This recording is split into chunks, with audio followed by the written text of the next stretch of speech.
सब स्वरूपों में माँ भगवती विराजमान है। इसलिए ये याद रखें, सम्मान होना चाहिए। माँ भगवती की केवल मूर्ति का ही सम्मान नहीं होना चाहिए, माँ भगवती की जीती जागती इन प्रतिमाओं का भी सम्मान होना चाहिए। चलती फिरती, जो कभी घर में भोजन बना रही है, जो कभी बाहर कार्य कर रही है, अनेक अनेक रूपों में संतानों का पालन कर रही है, संस्कार दे रही, इन सभी माताओं का सम्मान भी इस समाज में होना ही चाहिए। क्योंकि ये सीता है वाल्मीकि की, है रामायण की प्रेरणा, कुंती सुभद्रा द्रौपदी ऋषि व्यास की है वंदना, अनसुईया सुलभा गार्गी मैत्रेयी व ब्रह्मवादिनी, कर्मवती ये पद्मिनी है अग्निपथ की गामिनी, श्रद्धा इड़ा प्रसाद की है मैथिली की उर्मिला, तप त्याग की प्रतिमा है ये, है बुद्ध की ये यशोधरा, नाटक में उपन्यास में काव्य के विनोद में, पलता रहा भविष्य है सदा तुम्हारी गोद में। इस मातृ शक्ति की गोद में आकर के भगवान राम और कृष्ण खेले हैं। यहीं पर महाराणा प्रताप और शिवाजी महाराज इनके आंचल की छाव में पलकर बड़े हुए। चाहे विवेकानंद हो, चाहे महर्षि दयानंद हो, चाहे पतंजलि पाणिनि हो, चाहे कोई भी इस धरती पर जो भी आया है, वो इसी मातृ शक्ति की छत्र छाया में बैठ करके बड़ा हुआ है। और चाहे संत हो, चाहे योगी हो, चाहे विद्वान हो, चाहे भक्त हो, चाहे कोई भी हो, यहीं से मूल है। इसलिए वेद तो कहता है ये राष्ट्र की आधार है। वेद में आता है पुरंधर योषा, ये आधार है राष्ट्र की, ये परिवारों का आधार है। इसलिए इस आधार को मजबूत रखो तो समाज मजबूत रहेगा। जब आधार स्तंभ मजबूत है तो पूरा समाज भी मजबूत ही होगा। इस बात का हम सबको विशेष ध्यान रखना है। किसी भी तरीके से मातृ शक्ति को कमजोर न समझे। वो यदि मातृ शक्ति पहले आह्वान करती है अपने भाइयों से कि आप भी बहनों का सम्मान करें, उनकी रक्षा सुरक्षा करें, और फिर जब स्थिति विपरीत दिखती है तो फिर वो कभी कभी स्वयं भी सक्षम बन करके अपने आप को सुरक्षित करती है। और आज तमाम रूपों में तमाम तरीके से बेटियां अपने आप को सुरक्षित कर रही हैं। और बेटियों को सशक्त होना ही पड़ेगा। माँ भवानी कहती है कि आपको सशक्त, आपको मजबूत होना पड़ेगा, कमजोर नहीं, आपको मजबूत होना पड़ेगा। क्योंकि आपका परिचय भी कोई सामान्य नहीं है। मातृभूमि पर मिटने वाले बलिदानों की पीर हूं, और मेरा परिचय इतना कि मैं भारत की तस्वीर हूं। कितने गर्व से कहती है ये बेटी,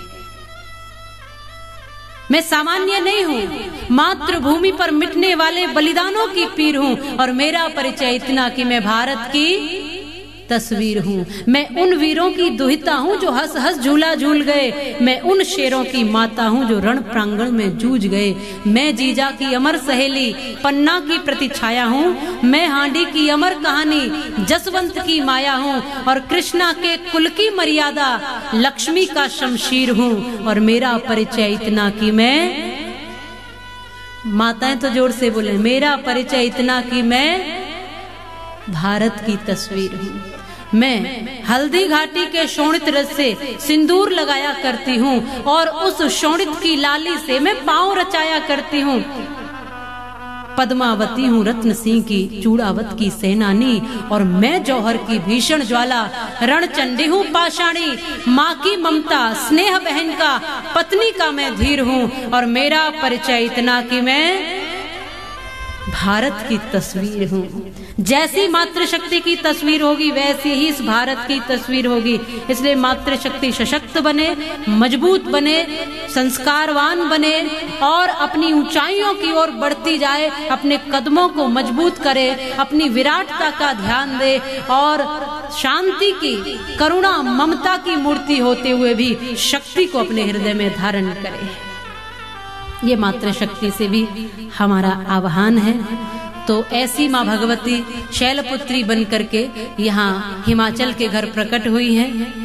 एक बार जोर से कहेंगे, पार्वती मैया की, भगवती मात की, वो शक्ति हम सबके भीतर विराजमान है।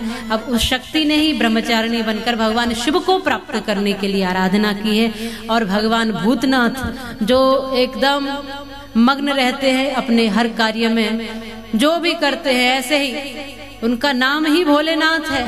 किसी की चिंता नहीं, किसी की फिक्र नहीं, कोई मकान नहीं, कोई महल नहीं, कोई अपना नहीं और कोई पराया नहीं। जिसको कोई न अपनाए उसको भोलेनाथ अपना लेते हैं, भूत प्रेत सबको। इसलिए भूतों के नाथ कहे जाते हैं, अनाथों के नाथ कहे जाते हैं भोलेनाथ। और ऐसे भगवान की विचित्र, अब सोचो जो भगवान ही विचित्र है तो विवाह कैसा हुआ होगा उनका उस समय। ये श्री राम कथा जब आती है तो पूरा प्रसंग विस्तार से आता है। समय का एक अभाव होने के कारण कुछ प्रसंगों को लेते हुए फिर आगे बढ़ेंगे। भगवान शिव समाधि में बैठे हैं, क्योंकि मां सती जब भस्म हो गई तो विरक्त होकर के समाधिष्ट हो गए हैं।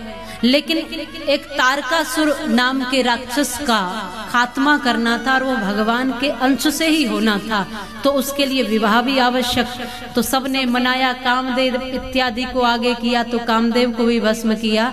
लेकिन बाद में भगवान भोलेनाथ मान भी गए हैं और परीक्षा भी ली है, ब्रह्मचारिणी माँ भगवती की परीक्षा भी ली है।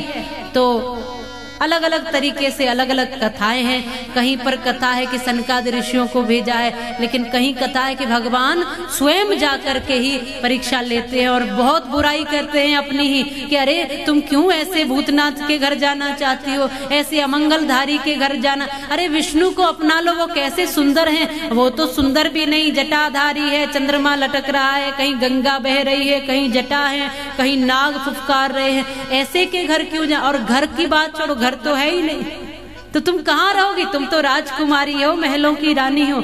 तो माँ सती कहती है, माँ पार्वती कहती है, तुमने देर कर दी। ब्रह्मचारी का रूप धारण करके जाते, तुमने देर कर दी।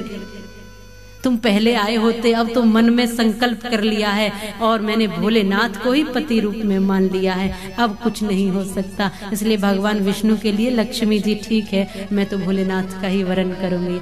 और इस बात से प्रसन्न हुए और भगवान भोलेनाथ विवाह के लिए तैयार भी हो गए हैं। पार्वती जी ने भगवान को पहले ही अपना लिया था, मन में बसा लिया था, तो ये विवाह, अद्भुत विवाह भगवान का हुआ है। बहुत से लोग डरे हैं, कुछ मूर्छित भी हुए हैं। मैना जो उनकी माँ है वो भी घबराई है, पार्वती जी की माँ। लेकिन बाद में अंततः ये हुआ कि सब प्रसन्नता पूर्वक शुभ हुआ, अच्छा हुआ और मंगल विवाह हुआ। और माँ पार्वती जी भगवान शिव के साथ कैलाश पर विराजी हैं और वहीं वो स्कंद माता के रूप में भी स्थापित हुई है, कार्तिकेय की माता बन करके। और फिर कहते हैं कि तारकासुर जो था उसका वध भगवान के अंश से ही हुआ है, कार्तिकेय जी के हाथों से। तो ये कथा और विस्तार से बड़े सुंदर भाव से इसको इतना ही समझे कि जब जब अधर्म बढ़ता है तब तब किसी न किसी रूप में, किसी न किसी अंशावतार में, किसी न किसी शक्ति के रूप में भगवान स्वयं ही आते हैं। अपनी शक्तियां हमारे आपके सबके रूप में उन्होंने ही दे रखी है। और हम आज भगवान कृष्ण, भगवान राम या माँ भगवती उस रूप में नहीं आएंगे, हमको ही उनका कार्य करना पड़ेगा। हमको ही समाज की रक्षा, धर्म का पालन, और जहाँ जहाँ कुछ ऐसा हो रहा है जो अधर्म है उसके लिए हम और आपको ही उन माँ भगवती की शक्ति धारण करके खड़ा होना पड़ेगा। यही कथा का सार कहता है।